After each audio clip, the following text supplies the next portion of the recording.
I would like to demonstrate the installation of another side panel to this wall. I've got, let's see here, I have got the seats removed and it's gross. I don't see the need to really clean it up too much because there's sawdust and making a mess, and I'm climbing in and out of the vehicle, and I don't want to dedicate a ton of time to this until I know that the rest of the kit's going to come together. If it looks like we can bring it all together, then we can start cleaning the vehicle up. So I've got passenger side, I've got the base more or less mocked up. I've got the passenger side pretty much built here, and I've demonstrated that side in the previous videos. I've got a top piece cut for the top of the wall, but it's just a single panel at the moment. There's nothing behind it. That I'll probably sort the details of that out last. The next thing I need to do is replicate that passenger side panel on the driver's side. And so I've made some progress on it. I went ahead and I gusseted with some little wedge pieces just to kind of make it symmetrically match the other side. And let's see if I can install it. The leading reason I wanted to make this video is to keep the videos rolling and to keep documenting the progress. But this is such a satisfying thing. If I can get this right, let's see here. If I zoom out, I thought I had zoomed out earlier, my bad. I'm gonna see if I can do this with one hand. So there's a notch that is necessary down here at the base because of the way that I built this enclosure with this shoulder, with this edge, this piece here being that it sticks out, constitutes the need for me to have a little notch down there. Now that notch, let's see if I can do this. I have got to drop that notch. Let's get it right. There we go. So from here, I'm able to just slide the panel down, notch it in there, and then just butt it up against the B-pillar. And with the other side installed and locked down, this is the tension that we have. So it's not in place yet, but it's a press fit, if you will. By hand, I have to push it in there. So it's not super snug. I didn't have to beat it into place, but I do have to push it. The rubber grommet or gasket here has some give to it, and so I'm able to just push this into place and it fits nicely. And I've got it marked, and it lines up just absolutely exactly where it needs to. Let's see if we can demonstrate where the screws line up here. You can see, let's see if we can do that. Is that even realistic? Screw to the screw hole. And it's just a very nice, everything fits so perfectly. So I wanted to document that because it makes me really happy. Like, I kind of expected this to be harder than it has been. I expected the enclosure to be warped in weird ways more than it is. I expected to get my contours and everything to line up to be more difficult than it's been, but I've been slow and patient and using like light sanding to sort of massage it into position. I've got a good fit here, and that makes me really happy, and it's easy. So this panel here locks this thing in place, and it's just absolutely rigid, and both sides, and I really like it. So that's really cool, and that makes me really happy. This bottom piece will end up getting cut back because this is unnecessary. This was just because I didn't know dimensionally how things were going to lay out. I guess I'll talk about how I go or went or have been going about solving this problem in here. I just take a piece of wood and I trim the width of it so that it's properly dimensionally this way. And then I take my sander and I'll just sand off a little bit of material at a time. So you can see the way that this angle is has been sanded. And then I just slide this thing into place. And then I sort of visually inspect it. And I will mark on the bottom of the wood where it lines up, because then I can go back and I can cut, let's see here, I can cut this panel down because I know where it goes, so I can remove excess material that's unnecessary, right? Like right now, obviously, that panel is way too much, but it's kind of scrap material, so it's not like I feel like I'm consuming a lot of material, but I'll be able to trim this, you know, I'll be able to trim this back and get rid of the excess, and I can just layer by layer, let's see here, I can just add these layer by layer until I worked my way up until we're flush to the top of the enclosure, and then I can hopefully glue all that together, glue that to this, make it the same as the other side, and have a nice contouring, structurally integral set of component here. What's the right words to use? This is gonna be problematic, I already know. The fact that I've rounded over this enclosure everywhere means it's gonna be really hard to seal between that round over. There's drama that I'm gonna have to deal with. I'm still aiming to not use expanding foam or anything like that. Although there's a chance that you could put all this together, right? I could build this enclosure, put expanding foam back here behind the cabin area where you won't necessarily see it. And expanding foam might be somewhat removable. Like I might be able to get a rough, like sufficiently airtight seal. And then if I do decide to change this enclosure out or change stuff up, then expanding foam might be something that could be relatively easily removed. So I'm not saying I'm against it. I am currently trying to do everything I can. Like I'm not trying to go right to expanding foam for problem solving. Yeah, so that's a video. I'm excited. I really like aspects of this. I'm not a huge fan of the way that this is coming together. I knew this was going to be really difficult for me to sort out.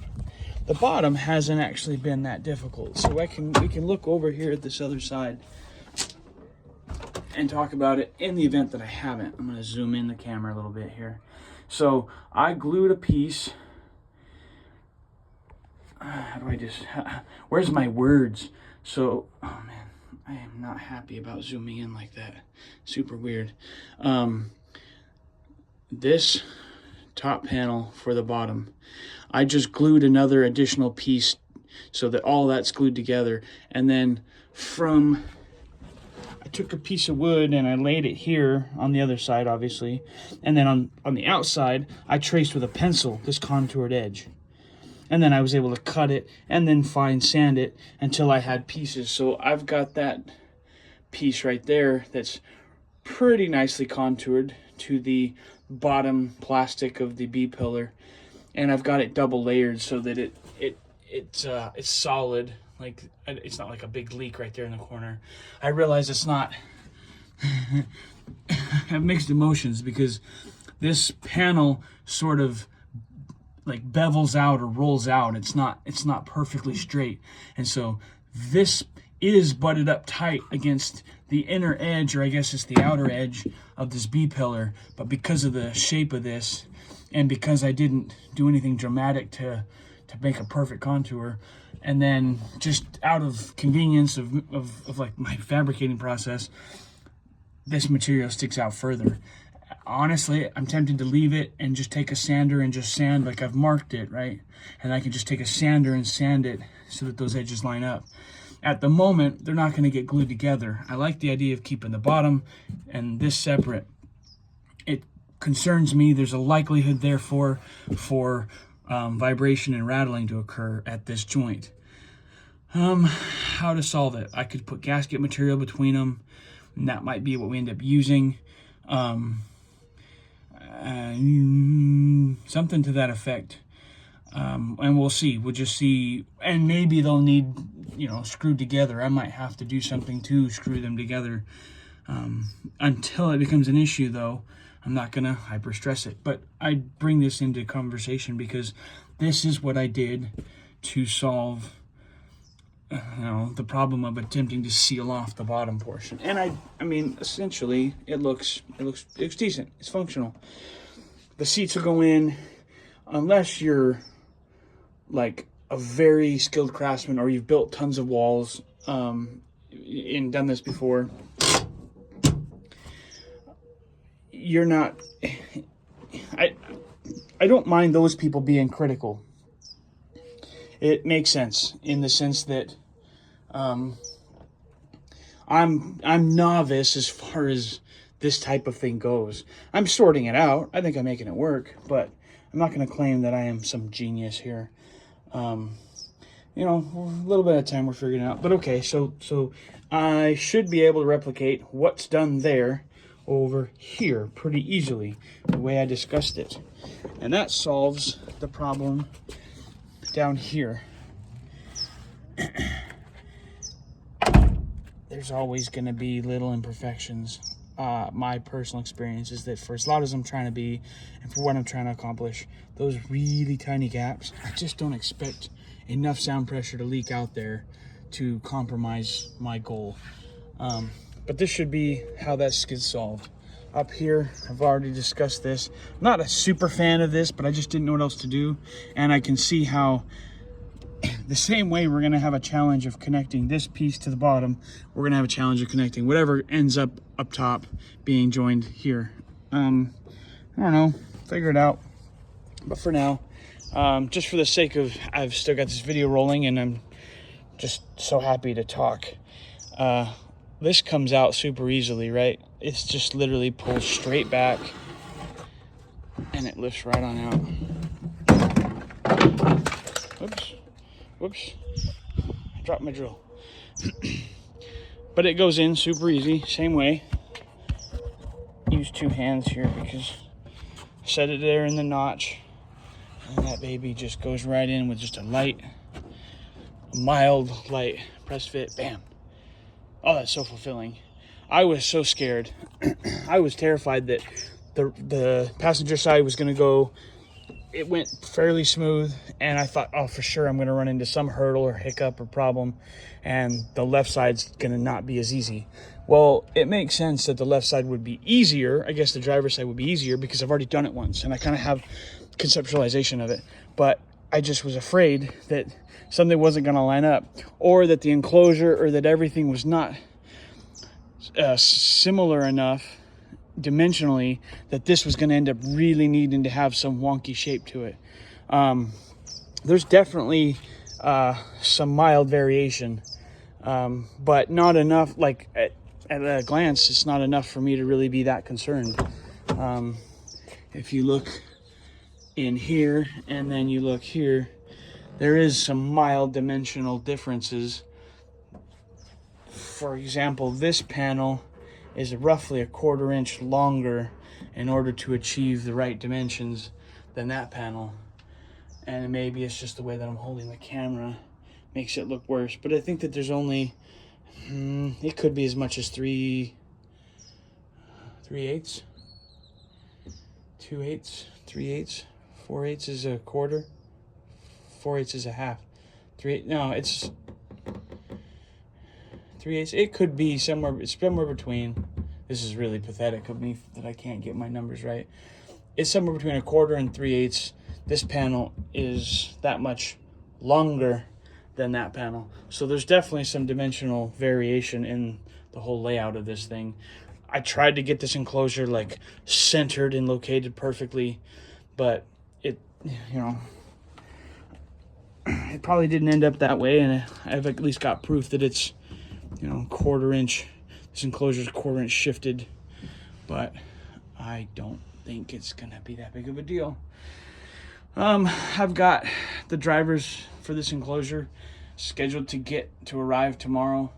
I've still got a little bit of work before I'm willing to put them in, but I'm gonna use the driver to mock up exactly where the screw holes go, because I'm gonna take little pieces of plywood and glue to the inside so that I have more material for the screws to anchor the drivers into place. These drivers boast a slightly smaller, these drivers that I'm using, these sound cubed drivers, boast a slightly smaller basket size for the mounting hole. Let's see, the Dayton's are like 16.73 inches, and I think that, is that correct? I think that the Dayton's boast 16.8, and I think that the sound cubed drivers boast us 16.73, which honestly isn't that much. What is that, like 70 thousandths? And then if you divide that by both sides, you get 35 thousandths, like looser, that these drivers will fit into these holes. I intentionally made these holes super tight just because I usually like to take a sander and sand so that I get a really snug fit. That also helps. People were criticizing about me single wall baffling, and it's not sufficiently strong, structurally integral for drivers to be mounted in this fashion. Well, if you get it right and your driver basket is like almost a press fit, like if it's not an interference fit, but if it's literally just a nice slip fit, it almost holds itself. And I'm hoping to be able to demonstrate that. If I do get the dimensions perfect, or if they are randomly perfect, I've been in situations where you can press the driver into place. I realize that if it's a 120-pound driver, that's a different animal. I'm dealing with entry-level drivers, much lighter weight. I don't expect these drivers to be more than 48, 50 pounds a piece. And at that weight, if you do get a nice slip fit at the basket, then you can push the drivers into place, and just because of the thickness of the barrel here, if you will, there's a cylindrical dimensional that actually has the ability to hold them in place, and then the screws just prevent it from walking out. I guess I'm hoping there's a slight chance, and if it works out, I'm going to video it to discuss some of those little nuances. And if the driver is too small and the basket is too small and it doesn't do that, then I don't have that luxury. And the support of the driver becomes, there's more support required by the screws. But I don't know, that's just me talking. So yeah, continuing on.